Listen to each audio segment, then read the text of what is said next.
Hello everyone and welcome to my channel Shunya Se Scholar, and today we are going to study chapter 1 of business study class 11th, evolution and fundamental of business.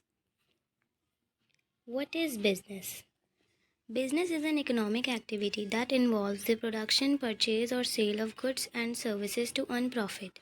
Business एक economic activity है जो कि production, purchase and sale of goods and services जो पैसा earn करने के लिए या प्रॉफिट अर्न करने के लिए की जाए उसे हम बिज़नेस कहते हैं. For example, a person selling clothes, running a restaurant और manufacturing cars is doing business. एक कोई भी पर्सन जो एक कप क्लोथ्स सेल कर रहा है और एक रेस्टोरेंट रन करना या कार को मैन्युफैक्चर करना, it is also called business. Characteristics of businesses: it involves production और exchange of goods and services. Business में हमेशा गुड्स एंड सर्विसेज का सेल एंड एक्सचेंज होता रहता है एंड प्रोडक्शंस भी. Done on a regular basis. Business एक regular time basis पे होता है. ये नहीं होता कि एक दिन हो गया फिर एक हफ्ते बाद, तो इसे बिज़नेस नहीं कहा जाएगा. Profit motive is the main goal. Business का मेन एम होता है प्रॉफिट अर्न करना. Involve risk and uncertainty. Her business में कभी भी कोई भी रिस्क या अनसर्टिनिटी आ सकती है. फॉर एग्जांपल, एक्सीडेंट और insanity and etcetera. Requires investment of money and time. जब भी हम कोई भी बिज़नेस ओपन करते हैं तो उसमें इन्वेस्टमेंट, मनी और टाइम की इम्पोर्टेंस होती ही होती है. Advantage and disadvantages of business. Advantage: earning profit. Business में एक सबसे बड़ा चीज़ होता है प्रॉफिट, जो कि सबसे बड़ा सोर्स होता है एक बिजनेसमैन या बिजनेस ओनर का. Employment generation provide jobs to people. और बिजनेस करने से एक हमारी जनरेशन में एक प्रोविज़न्स आते हैं जो कि लोगों को जॉब प्रोवाइड करवाते हैं. इकोनॉमिक ग्रोथ, इससे हमारी इकोनॉमिक प्रोडक्शन होती है. इंक्रीज प्रोडक्शन, नेशनल इनकम, ये सारा हमारा इन्वॉल्व होता है जो कि काफ़ी ज़्यादा हमें बेनिफिशियल होता है. Improve standard of living. Supplies good and services for peoples need. ये लोगों की, पीपल की नीड्स को कंप्लीट करता है. Innovation and development. Her businessman का एम होता है कि वो कुछ ना कुछ नया इन्वेंट करे. Disadvantages of business. Risk of loss. Business में हमेशा रिस्क और लॉस का सीन होता ही होता है. Uncertainty. Future profits and conditions are unpredictable. कभी भी कोई भी बिज़नेस ओपन करते हैं तो हमें स्टार्टिंग से नहीं पता होता कि वो कितना चलेगा या कितना नहीं. कंपटीशन. बिजनेसेस में हमेशा कंपटीशन बहुत ही हाई होते हैं क्योंकि हर बिज़नेस चाहता है कि वो अलग अलग चीज़ें इन्वेंट करे और उनका बिज़नेस एक्सपेंड हो. Legal and tax obligations. Most follow rules and पे टैक्सेस. बिज़नेस में हमेशा गवर्नमेंट इन्वॉल्व होती है जिसमें कि टैक्स का प्रोवाइड होता ही होता है. Stress and responsibility. Owners have to handle pressure and decisions. जो बिज़नेस चलाता है उसका जो ओनर होता है, आई मीन बिजनेस मैन और बिजनेस वूमेन, तो उनके ऊपर काफ़ी ज़्यादा प्रेशर होता है एंड डिसीजंस बनाने का रिस्पॉन्सिबिलिटी होता है जो कि काफ़ी स्ट्रेसफुल होता है. Types of business activity. Economic activity and non economic activity. Economic activities are those activities which are performed by people to earn money or livelihood. The main aim is to produce goods or provide services and earn income in return. Economic activity वही होता है कोई भी ऐसी चीज़ें या कोई भी ऐसी एक्टिविटी करी जाए जिससे हमें मनी अर्न हो. For example, a doctor treating patient and charging fees. A teacher teaching in a school for salary, a farmer growing crops and selling them. Non-economic activity. Non-economic activities are those activities which are done for personal satisfaction, love, sympathy or social service, not for earning money. Non economic activities वो activities होती है जो कि अपनी खुद की personal satisfaction, love, sympathy और social service के लिए की जाए, ना कि मनी के लिए. Example, a mother cooking food for her family. कोई भी मदर जो अपनी फैमिली के लिए खाना बना रही है. Helping a poor person, donating blood and etcetera. Types of economic activity. First, business. Business refers to an economic activity in which people produce, purchase or sell goods and services to earn profit. Business एक ऐसी economic activity है जिसमें people produce, purchase और sell goods and services को करते हैं पैसा earn करने के लिए या profit earn करने के लिए. Example, शॉपकीपर सेलिंग क्लोथ्स, एक शॉपकीपर जो कि कपड़े बेच रहा हो। इनके features, main motive is profit, involve risk and uncertainty, requires investment of money, independent activity and self over mean self satisfaction. Business एक ऐसी इकोनॉमिक एक्टिविटी जिसमें कोई भी पर्सन अपनी सेल्फ सेटिस्फैक्शन के लिए, उसको कंप्लीट करने के लिए खुद का एक बिजनेस ओपन करता है। Second, profession. Profession is an occupation that requires specialized knowledge and training to provide services to other and earn fees. Profession एक ऐसा occupation है जिसमें require होती है knowledge, training and service, जो कि फीस अर्न करने के लिए की जाती है। जैसे example, doctor treating patient, doctor जो कि पेशेंट्स को ट्रीट कर रहा हो, लॉयर हैंडलिंग लीगल केसेस और teacher teaching student. Main feature, require special education और क्वालिफ़िकेशन, इसमें हमें एजुकेशन और क्वालिफ़िकेशन की रिक्वायरमेंट होती है। Provides expert services to clients, इसमें हमें काफ़ी ज़्यादा एक्सपर्टाइजेशन चाहिए होती है। Follows a code of conduct और एथिक्स, इसमें हमें रूल्स और रेगुलेशन की भी नीड होती है।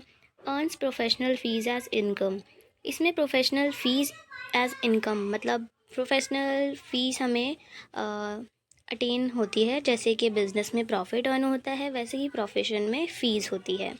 As limited risk compare to business, as compare to business profession में कम रिस्क होता है। Second, employment. Employment means working for someone else and receiving salary और wages in return for the work done. Employment एक ऐसा working economic activity है जिसमें कि लोग दूसरों का काम कर कर सैलरी या वेजेस को रिटर्न करते हैं। I mean example, a teacher working in a school, एक टीचर जो कि स्कूल में वर्क कर रही है जिनसे उन्हें सैलरी अटेन होंगी। A clerk working in a bank और a worker in a factory. Main feature, fix salary और वेजेस रिसीव्ड रेगुलरली, इसमें सैलरी या वेजेस रिसीव हो सकते हैं regularly, but in some case कुछ मंथली भी होती हैं।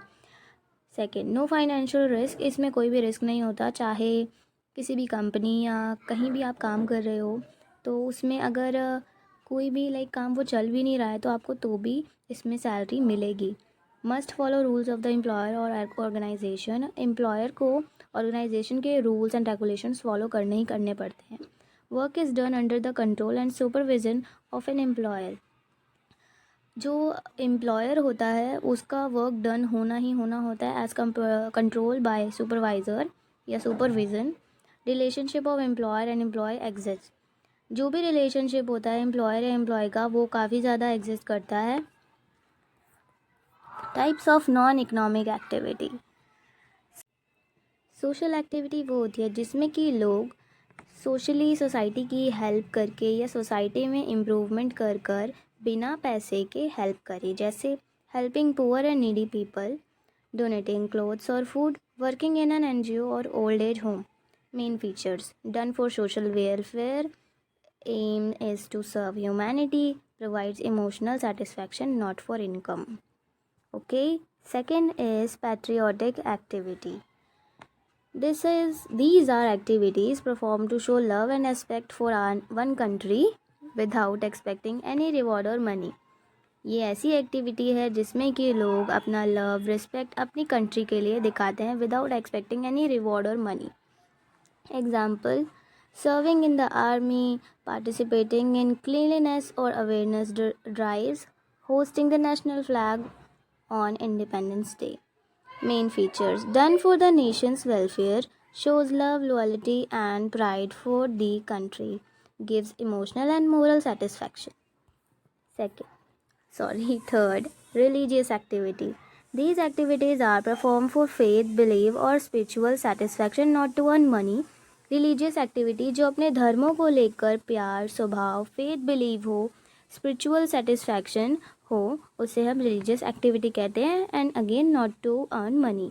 Example, praying in temples, mosques और चर्चेस, ऑर्गेनाइजिंग रिलीजियस फंक्शंस और festivals, reading holy books or doing meditation. Main features, done for spiritual peace and devotion, no money motive involved, brings mental satisfaction or calmness. Types of industry. Industry, primary industry वो होती है जिसमें हमारा extractive genetic का काम होता है। Extractive like कुछ भी एक्सट्रैक्ट करना, जैसे हम गोल्ड माइंस एक्सट्रैक्ट करते हैं। जेनेटिक, जेनेटिक वो होती है जैसे पोल्ट्री फार्मिंग, ये सब। अब आता है हमारा secondary industry, manufacturing industry and construction industry. Secondary industry वो होती है जिसमें हमारा मैन्युफैक्चरिंग और कंस्ट्रक्शन का काम होता है। जैसे मैन्युफैक्चरिंग इंडस्ट्री के भी टाइप्स होते हैं, analytical, synthetic industry, processing industry and assembling industry. Analytical में जो भी हमारा मैन्युफैक्चरिंग का काम होता है उसके बाद हम उसे एनालाइज करते हैं, सेकेंडली सिंथेसाइज करते हैं, thirdly processing and fourth assembling. And second industry का दूसरा पार्ट ये कहता है कंस्ट्रक्शन इंडस्ट्री, जिसमें कि बिल्डिंग, डैम्स वगैरह का कंस्ट्रक्शन हो। कोई भी कंस्ट्रक्शन का काम हो तो उसे हम कंस्ट्रक्शन इंडस्ट्री कहेंगे, जो कि सेकेंडरी इंडस्ट्री का पार्ट है।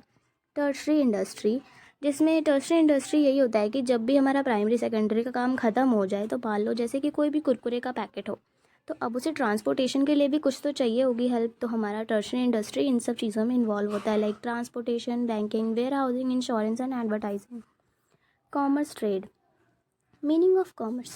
Commerce includes all those activities that help in the distribution of goods and services from producer to consumers. It removes barriers of person, place, time and risk, information in exchange of goods. Commerce trades help करता है हमें commerce को समझने का कि हमें goods and services का distribution कैसे करना है प्रोड्यूसर्स एंड कंज्यूमर्स के बीच में। Main elements of commerce, trade, aids to trade. Buying and selling of goods and services, हम जो भी बाय करते हैं, सेल करते हैं अपनी गुड्स एंड सर्विसेज को। Aids to trade, activities that support trade like transport, banking, insurance and warehousing and advertising. कोई भी ऐसा ट्रेड जो कि हमारा ट्रेडिंग को सपोर्ट करता है, transportation, banking, insurance and warehousing and etcetera. Meaning of trade. Trade refers to the exchange of goods and services between buyers and sellers for money or profit. It is the central part of commerce. जो trade है ये एक central part of commerce है firstly, and जो कि हमें help करता है कि हम मनी या प्रॉफिट को इजीली अर्न कर पाएँ अपने गुड्स एंड सर्विसेज को बाय या सेल कर। Same meaning again. And types of trade, internal trade, जो भी हमारी कंट्री के अंदर हो रहा है उसको हम कहते हैं इंटरनल ट्रेड। इसमें दो टाइप्स आते हैं, एक आता है wholesale trade and retail trade. Wholesale trade उसे कहते हैं जो भी हम बल्क में सामान बेचते हैं, हम उसे होल सेल ट्रेड कहते हैं। रिटेल ट्रेड जो भी हम डायरेक्टली कंज्यूमर को देते हैं, लाइक किसी भी पर्सन या किसी भी कस्टमर, लाइक मेरे पास आता है, उसने बोला एक कुरकुरे का पैकेट दे दो, तो मैंने कुरकुरे का पैकेट दिया। बट इन होल सेल वो बल्क में सामान मांगते हैं। Okay, and external trade next. External trade जो कि आउटसाइड द कंट्री हो, कंट्री के बाहर जो भी ट्रेडिंग हो उसे हम एक्सटर्नल ट्रेड कहते हैं।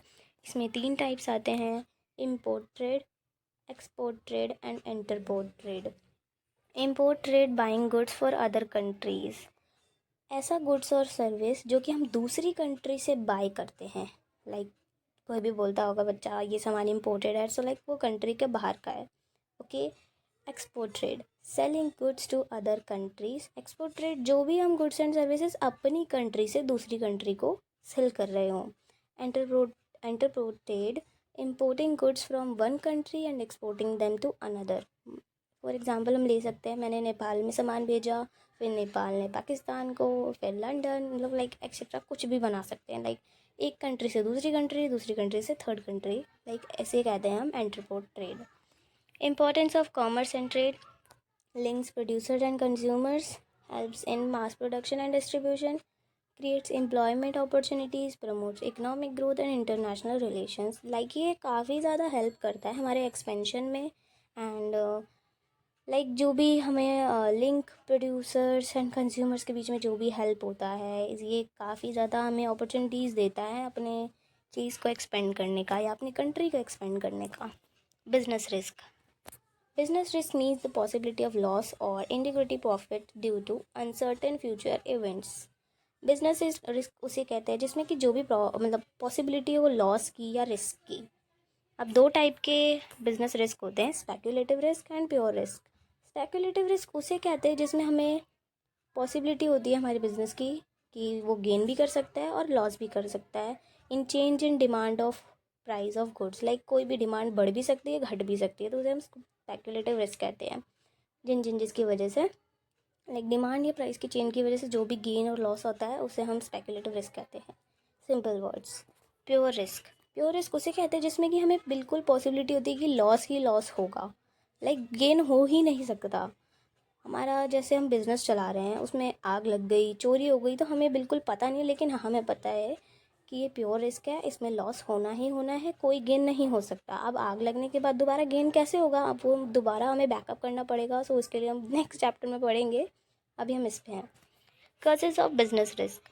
अब बहुत earthquake, storms and etcetera. Earthquake means भूकंप आ गया, बाढ़ आ गई, या वट जो भी etcetera. Human causes, carelessness, theft, strikes, fraud and etcetera. Human causes भी बहुत होते हैं, लाइक चोरी हो गई, फ्रॉड हो गया, ये सब। Economic causes, change in prices, demand, competition और गवर्नमेंट पॉलिसीज़। कभी कभार गवर्नमेंट पॉलिसीज़ में भी चेंजेस आ जाते हैं कि कुछ चीज़ें अब ऐसे नहीं होंगी, ऐसे होंगी। एंड कॉम्पटिशन्स आ जाते हैं, डिमांड आ जाती है, काफ़ी ज़्यादा चेंजेस आ जाते हैं, क्योंकि कभी कभार मान लो हमने कपड़ों का अगर बिज़नेस करा हो, तो काफ़ी ज़्यादा ट्रेंड चेंज होता रहता है कपड़ों का, तो भी बिज़नेस रिस्क बढ़ सकते हैं, तो ये इकोनॉमिक कॉजेज़ में आ सकता है। Other causes, mechanically failure, political changes और global events. Like political changes में भी गवर्नमेंट का ही इन्वॉल्वेशन होता है, ग्लोबल इवेंट्स लाइक ट्रेंड वगैरह, यही सब। Thank you for watching this video. Please like, comment and share this video. If you have any doubt about this chapter, you can comment down. I will clear all your doubts. And thank you so much again for watching this video. And don't forget to like, share and subscribe my video.